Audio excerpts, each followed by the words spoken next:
네, 이 밤에도 하나님이 주시는 귀한 말씀의 은혜와 기도회를 통해 하나님을 간절히 부르짖고 하나님 놀라운 역사를 경험하는 또 이 시간 되기를 간절히 소망합니다. 기억하실지 모르겠지만 제가 부임하기 전에 제일 첫 번째로 이 자리에서 말씀을 나눴던 말씀이 느헤미야 아마 1장이었던 것 같습니다. 기억 안 나시죠? 네, 1년 만에 느헤미야를 이제 마무리하게 되는데요. 그래서 오늘 말씀을 통해서도 또 하나님 주시는 또 귀한 은혜가 있으면 좋겠습니다. 오늘 보면 느헤미야 13장은 유다 백성들이 예루살렘 성벽을 봉헌하고 예루살렘 성내에 살자들을 선택한 후에 유다 공동체 가운데 나타나는 모습입니다. 근데 오늘 말씀은 우리 다 읽어보진 않았지만 13장을 집에 가 천천히 읽어보시면 유다 공동체 가운데 그들의 마지막 그들의 모습이 그래서 하나님의 말씀에 순종해서 살았습니다라고 끝나지 않습니다. 오늘 말씀 천천히 읽어보시면 여전히 죄의 자리에 머물러 있고 여전히 하나님의 말씀의 자리를 떠나 있는 유다 백성들의 모습이 오늘 느헤미야를 마무리하는 13장에 드러나 있습니다. 하나님 말씀의 영향력보다 그들과 함께 머물러 사는 사람들의 영향력 아래 살아가는 것이 그들의 모습인 것 같습니다. 그들은 하나님의 성전 안에 이방 사람을 위한 큰 방을 내어주었고 안식일을 지키지 않았고 이방 사람들과 결혼하는 모습이 계속해서 나타나고 있습니다. 정말 하나님의 말씀의 영향력을 잊어버리고 그들과 함께 살아가는 사람들의 영향력 아래 살아가는 것 같습니다. 그런데 안타까운 것은 느헤미야 9장 1절부터 3절을 보면 포로에서 귀환하는 그들이 이미 그들의 공동체 가운데 말씀을 통해 회개하고 주께 돌아온 역사가 있었다는 것입니다. 느헤미야 9장 1절부터 3절의 말씀입니다. 그달 스문 나은 날에 이스라엘 자손이 다 모여 금식하며 굵은 베옷을 입고 티끌을 무릅쓰며 모든 이방 사람들과 절교하고 서서 자기의 죄와 조상들의 허물을 자복하고 이날의 낮 4분의 1은 그 제자리에 서서 그들이 하나님 여호와 율법책을 낭독하고 낮 4분의 1은 죄를 자복하며 그들이 하나님께 경배하였다라고 말합니다. 느헤미야 9장에서 이미 유다 공동체 가운데 그 말씀에 따라 회개하고 자복하고 주께 돌아오는 역사가 이미 있었습니다. 그런데 오늘 느헤미야 13장의 유다 공동체의 모습은 어떻습니까? 다시 그들이 이전의 삶으로 돌아갔습니다. 언제 하나님의 말씀을 통해 회개하고 자복하고 주께 돌아간 일이 있었냐는 듯 하나님의 말씀과 상관없는 모습을 살고 있는 것입니다. 그렇다면 이 오늘 본문의 유다 공동체의 모습을 통해 우리에게 말해주는 것은 무엇입니까? 그래서 하나님의 말씀에 회개하고 그 말씀에 따라 돌아섬이 과연 소용이 없다는 것입니까? 그 말씀의 능력이 없다는 것을 우리에게 보여주는 것입니까? 아닙니다. 그렇지 않습니다. 이것을 보여주는 이유는 하나님의 말씀의 능력이 없다는 것이 아니라 그 특별한 은혜 가운데 그들의 돌아왔음에 아무런 일이 없다는 게 아니라 그래서 여전히 연약한 우리는 더 하나님의 말씀을 듣는 자리, 하나님을 의지하는 자리에 나가지 않으면 우리 역시 이 유다 백성들의 모습처럼 하나님의 말씀과 상관없는 것처럼 살아갈 수 있는 것이 바로 우리의 모습이라는 것을 오늘 본문은 우리에게 말해주고 있습니다. 그렇다면 왜 유다 백성들은 하나님의 그 은혜를 깊이 깨닫고 죄를 자복하고 하나님께 돌아왔던 그 자리에서 계속 순종의 자리에 있지 못했을까요? 우리는 그 이유를 오늘 본문 가운데 이 느헤미야의 모습을 통해 살펴보기를 원합니다. 느헤미야는 하나님의 말씀이 아니라 이방 사람들처럼 살아가는 유다 백성들을 향해 어떻게 하고 있습니까? 오늘 본문에는 이 유다 백성들을 향해 단호하게 결단하는 느헤미야의 모습을 볼 수 있습니다. 느헤미야는 그들을 말로 꾸짖고 경계할 뿐 아니라 실제로 징계하기까지 합니다. 느헤미야 13장 8절입니다. 네가 심히 근심하여 도비아의 세간을 그 방 밖으로 다 내어 던졌다라고 말합니다. 성전 안에 있었던 그 도비아의 방 안에 있었던 모든 것들을 다 집어 밖으로 던졌다라고 말하고 있습니다. 그런데 느헤미야 13장 25절은 더 느헤미야의 결단적인 모습을 보여주고 있습니다. 내가 그들을 책망하고 저주하며 그들 중 몇 사람을 때리고 그들의 머리털을 뽑고 이르되 너희 딸들을 그들의 아들들에게 주지 말고 너희 아들들이나 너희를 위하여 그들의 딸을 데려오지 아니하겠다고 하나님을 가리켜 맹세하라. 느헤미야의 모습이 상상이 가십니까? 느헤미야는 하나님의 백성들과 혼인이 아니라 이방 사람들과 혼인한 그들을 향해 몇몇을 책망하고 저주하였고, 더 읽어보면 때렸다라고 말합니다. 그리고 이어지는 말씀은 그들의 머리털을 뽑기까지 했다라고 말합니다.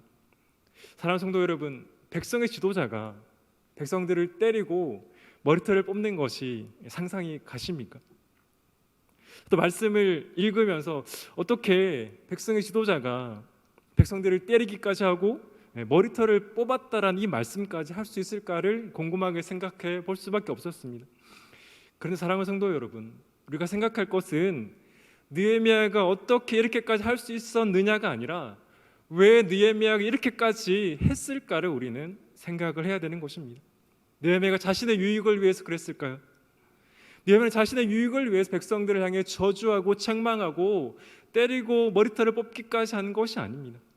느헤미야는 자신의 유익이 아니라 그 유다 백성들을 사랑하는 마음으로 그들이 하나님의 말씀대로 사는 것이 그들을 가장 선하게 인도하신 그 하나님의 뜻대로 사는 것이기에 백성의 지도자였던 느헤미야가 그렇게까지 받게 할 수 없었던 것입니다. 그런데 또 우리는 이렇게 생각할 수 있을지 모르겠습니다. 느헤미야가 그렇게 할 수 있었던 이유는, 그렇게 담대하게 할 수 있었던 이유는 그가 바벨론 왕이 보낸 유다 총독이었기 때문이 아닙니까? 그가 영적으로 백성의 지도자였을 뿐 아니라 실제로 권력을 가질 수 있었기에 그가 그렇게 담대하게 할 수 있었던 것이 아닙니까? 라고 우리는 생각할 수 있습니다. 물론 그가 처음에 예루살렘으로 돌아왔을 때 유다 총독으로 온 것이 맞습니다. 그러나 그가 다시 바벨론으로 갔다가 돌아왔을 때는 그가 어떤 직책을 가지고 돌아왔는지 성경은 말하지 않습니다. 느헤미야 13장 6절을 보면 그때는 내가 예루살렘에 있지 아니하였느니라. 바벨론 왕 아닥사스다 32년에 내가 왕에게 나아갔다가 며칠 후에 말미를 청하고 돌아왔다라고 말합니다. 그가 다시 돌아올 때는 어떤 신분을 가지고 돌아왔는지 알 수 없습니다. 근데 더 중요한 것은 느헤미야 6장 14절을 보면 내 하나님이여 도비야와 산발락과 여선지 노아다와 그 남은 선지자들 곧 나를 두렵게 하고자 한 자들의 소행을 기억하옵소서 하였노라. 느헤미야가 유다의 총독으로 있을 그때에도 그를 두렵게 하는 자들이 많았다는 것입니다. 느헤미야의 대적은 유다의 대적들뿐 아니라 그 유다 백성들 가운데서도 있었습니다. 그가 유다 백성의 총독으로 다스리는 그 자리에 있을 때도 그는 두려웠습니다. 하나님 말씀대로 순종하여 담대하게 살아갔지만 여전히 그를 죽이려고 했던 무리 때문에 그는 두려움 가운데 있었습니다. 사랑하는 성도 여러분, 그렇다면 우리는 알 수 있지 않습니까? 느헤미야가 그 유다 백성들을 향해 책망하고 경계하고 때리고 머리털을 뽑기까지 한 것은 그의 직분이나 그의 성격이나 그의 살아온 것 때문이 아니라 하나님의 말씀을 향한 그의 간절한 마음 때문이었습니다. 하나님의 그 이름이 땅에 떨어지는 것에 대한 그 질투하는 마음이 그가 백성들을 그렇게까지 했던 것입니다. 그래서 그는 하나님의 말씀과 세상의 문화 그 가운데 작은 것이라도 타협하지 않았던 것입니다. 그가 대산에서가 아니라 그가 유다 총독이었기 때문이 아니라 그 역시 두렵고 떨렸지만 하나님을 의지하여 하나님 말씀을 의지하여 그 하나님의 이름의 영광이 떨어지는 것이 너무나 그 마음 가운데 불을 때 일어났기 때문에 그가 담대하게 순종할 수 있었던 것입니다. 사랑하는 성도 여러분, 만약 느헤미야가 대단해서 유다 백성들을 향해 징계하고 책망했다라면 우리는 이 말씀을 들을 때마다 우리는 좌절할 수밖에 없지 않습니다.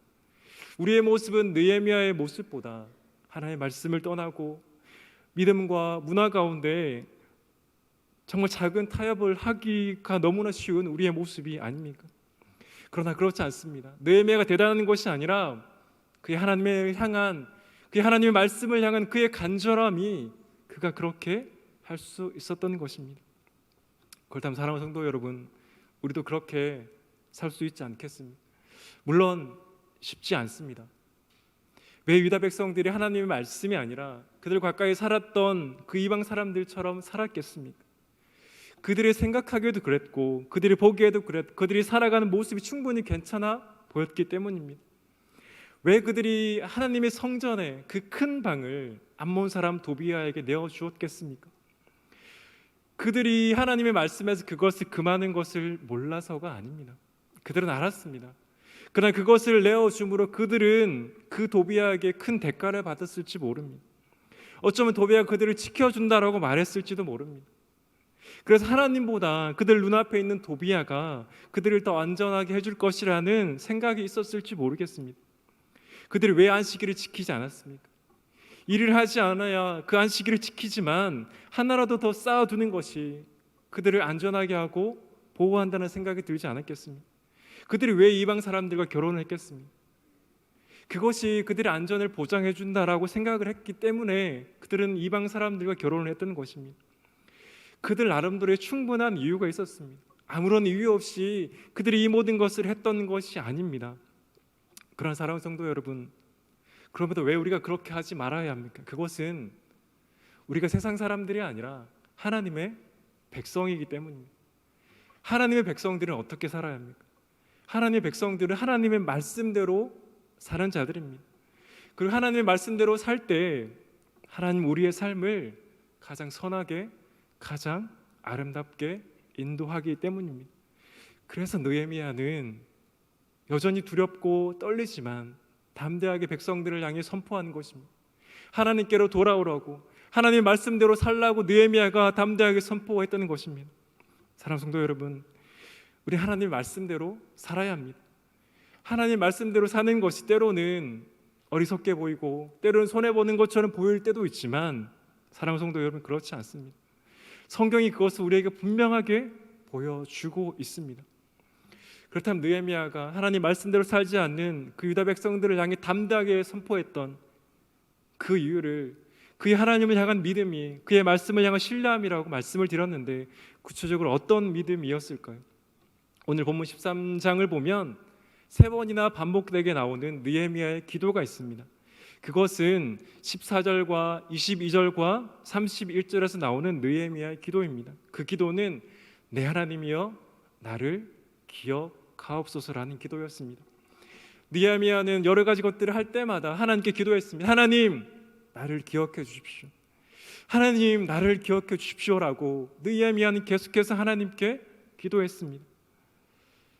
말씀드린 것처럼 느헤미야는 그가 대단해서 그의 지위나 그의 직분 때문에 그가 담대하게 한 것이 아닙니다. 그가 도비야의 방안에 있던 모든 것을 집어 던졌습니다. 그 도비야는 느헤미야가 예루살렘에 올 때부터 그를 괴롭히고 그를 죽이려고 했던 자였습니다. 그런데 느헤미야가 왜 두렵지 않았겠습니까? 그러나 하나님께서 모든 것을 알고 하나님께 모든 것을 맡겼기에 그는 담대하게 살아갈 수 있었던 것입니다.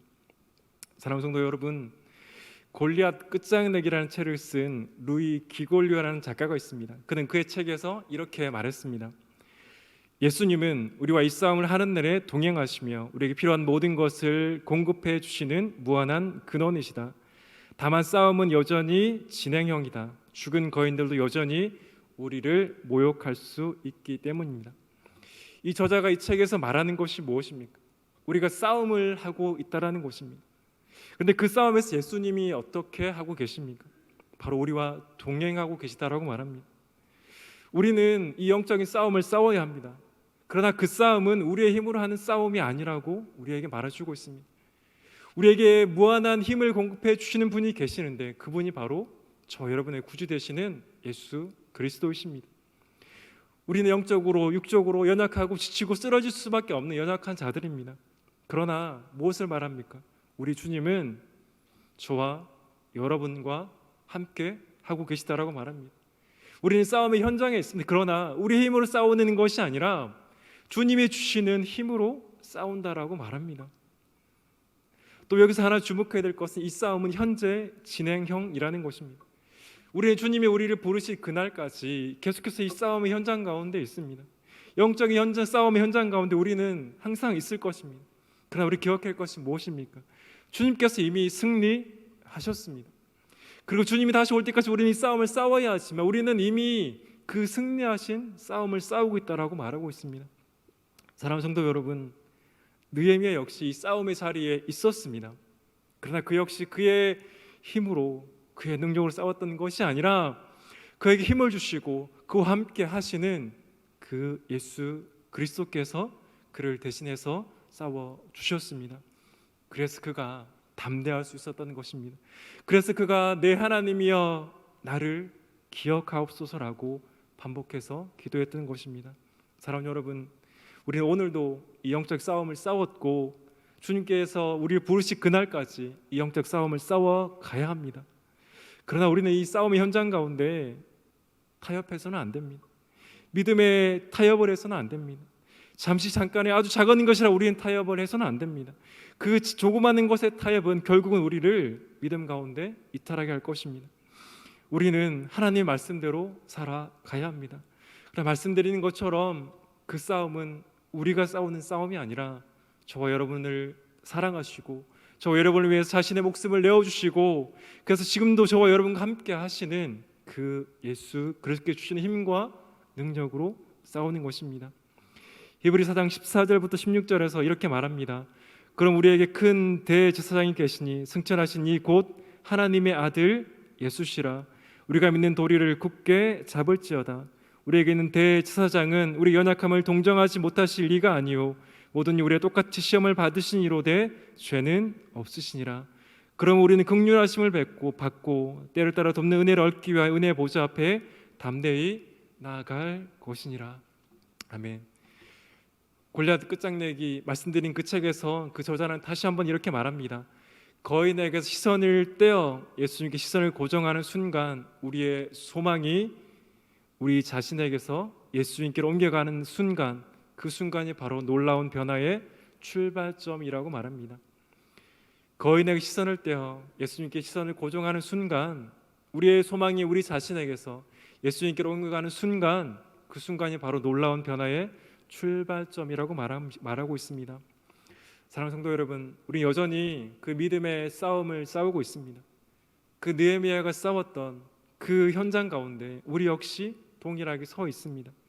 그러나 우리는 그 가운데 믿음의 타협을 해서는 안 됩니다. 그 작은 타협이 결국은 우리를 쓰러지게 만듭니다. 물론 우리가 그 싸우는 믿음의 그 현장의 싸움은 결코 쉽지 않습니다. 그래 말씀드린 것처럼 그 싸움은 우리가 싸우는 것이 아닙니다. 우리와 함께 하시고 우리의 힘을 주시고 우리와 끝까지 함께 하시는 그 예수 그리스도께서 싸우는 것입니다. 사랑하는 성도 여러분, 그 믿음의 현장 가운데 정말 하나님의 말씀을 더 붙잡으시기를 간절히 소망합니다. 참으로 힘들고 어려운 싸움이지만 우리의 힘으로 싸우는 것이 아니기에 우리는 승리할 것입니다. 그 말씀을 의지함으로 그 믿음의 타협이 아니라 정말 힘들고 어렵지만 말씀에 순종함으로 하나님이 주시는 놀라운 그 믿음의 역사를 경험하는 저와 여러분의 삶이 되시기를 주님의 이름으로 간절히 소망합니다. 함께 기도하겠습니다.